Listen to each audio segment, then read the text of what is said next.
नमस्ते, मैं हूं दिग्विजय सिंह और आप देख रहे हैं साया। आज जो कहानी हम आपको सुनाने जा रहे हैं वो न्यूज़ पथ के एक दर्शक ने हमें मेल किया है। हम चाहते हैं कि आप ये कहानी सुने और कितना सच है कितना फसाना ये आप खुद डिसाइड कीजिएगा। उन्हीं के शब्दों में सुनाता हूं जिन्होंने भेजा है। सर्दियों का समय था, शहर बहुत छोटा था और पहाड़ों पर था। मेरे नाना वहाँ पे अफसर थे। हमेशा की तरह उन्हें जब काम खत्म करना होता था तो घर के लिए बहुत सारा सामान लेकर आते थे। ऑफिस जाने वाले रास्ते से और घर जाने वाले रास्ते में वो जो पहाड़ियाँ थी वो गोल गोल पहाड़ियाँ थी जिसमें करीब 15 से 20 किलोमीटर उनको अपनी गाड़ी के साथ जाना होता था और नीचे आना होता था। उस दिन हमारे घर में पार्टी होनी थी। मैं बहुत छोटा था और छोटा था तो इसलिए मुझे बहुत ज़्यादा उत्सुकता रहती थी, उत्साह रहता था कि नाना जी जल्दी घर आ जाएं। उस दिन उनके सारे दोस्त पीछे छूट गए। क्यों? क्योंकि नाना जी ने कुछ खरीदने के लिए, कुछ स्पेशल खरीदने के लिए थोड़ा ज़्यादा समय लिया। सामान लेते लेते उन्हें पता ही नहीं चला कि समय ज़्यादा हो गया है। शाम हो चुकी थी और रात घिरने को आई थी। अचानक उन्होंने सोचा कि अगर हम नॉर्मल रास्ते की बजाय जंगल वाले रास्ते से घर तक पहुँचें तो शायद जल्दी पहुँचेंगे, क्योंकि नॉर्मल रास्ते से उन्हें थोड़ा समय ज़्यादा लग सकता था, जंगल वाले रास्ते से समय थोड़ा कम लगेगा, कंफर्म था। नाना जी ने अपनी गाड़ी जंगल वाले रास्ते में ले ली। बहुत तेज़ी से वो गाड़ी लेकर आ रहे थे। अचानक से एक महिला सामने आई। झटके से ब्रेक लगाया उन्होंने। कार महिला के सामने जाकर रुकी। वो रो रही थी। नाना जी को लगा कि कोई भटके हुए मजदूर की पत्नी होगी जो रास्ता भटक गई होगी, सुनसान सड़क है, जंगल पार करवा देंगे, उतार देंगे। ये सोचकर उन्होंने महिला से पूछा उन्होंने, कहाँ से आ रही हो, कहाँ जाना है? जवाब कोई नहीं आया। अब वो महिला लगातार रो रही थी। जंगल में उसकी रोने की आवाज गूंज रही थी। नाना जी ने ऐसा बताया था। और जब उसने कुछ नहीं कहा और घूंघट किए हुए थी तो नाना जी ने कहा, अरे भैया पीछे बैठ जाओ, मैं तुम्हें मेन सड़क पे छोड़ दूंगा, उसके बाद चली जाना, कोई दिक्कत नहीं है।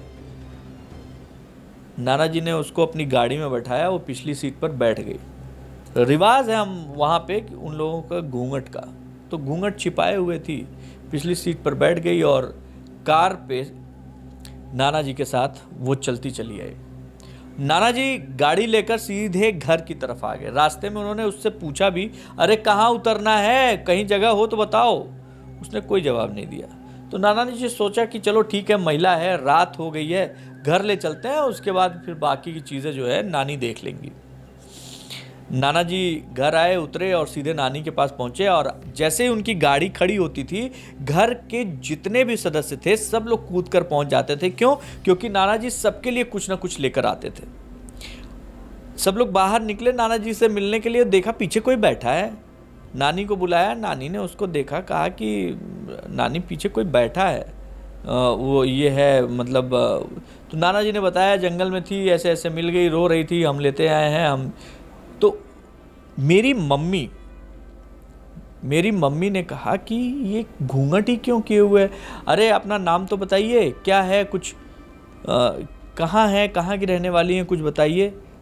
तब तक नाना जी ने कहा, अरे बिटिया भूखी होगी, खाना खिला दो, उसके बाद फिर बाकी का काम करना। अब ये चल ही रहा था कि ये हुआ कि खाना बना लेते हैं, उसके बाद कुछ करते हैं। खाने में आज नॉनवेज था। नाना जी स्पेशल मछली लेकर आए थे खाने के लिए और हम सबके दावत के लिए। तो नानी और नानी के साथ मेरी मम्मी किचन में पहुंची और उन्होंने खाना बनाने के लिए अपने आप को लगा दिया। वो औरत घर के अंदर दाखिल हुई और थोड़ी देर में वो औरत किचन के पास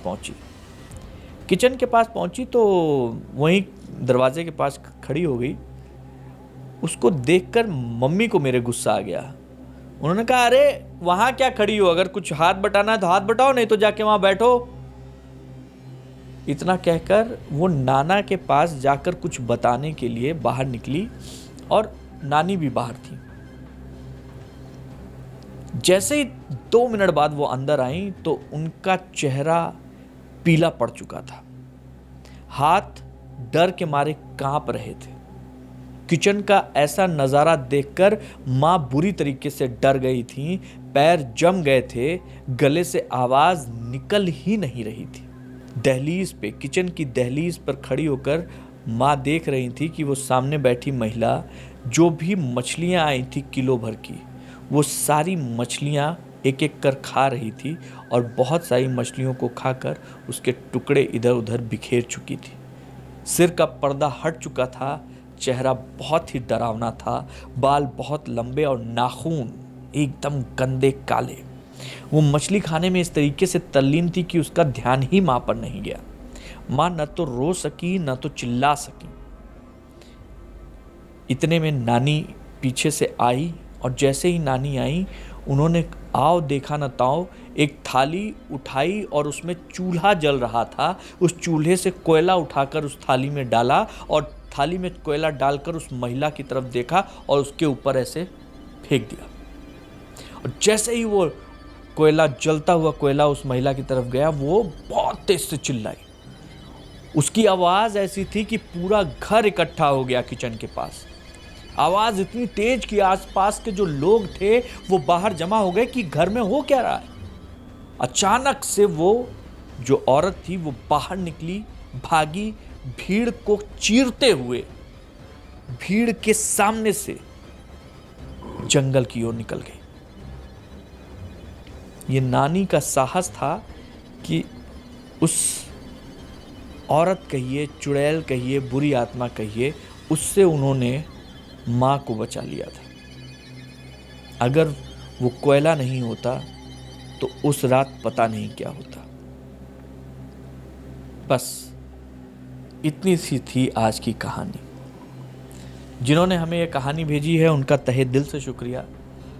अब इस कहानी में जो कई बार घटनाएं होती हैं, उन घटनाओं को आप तब तक नहीं समझ पाते जब तक वो घटनाएं घटित आपके ऊपर ना हो। जैसे ही वो घटनाएं आपके साथ घटित होती हैं, आपको एहसास होता है कि ऐसा कुछ हो सकता है, और जब तक नहीं होती तब तक आदमी को लगता है कि ना, ये सब बस कोरी कल्पनाएं हैं।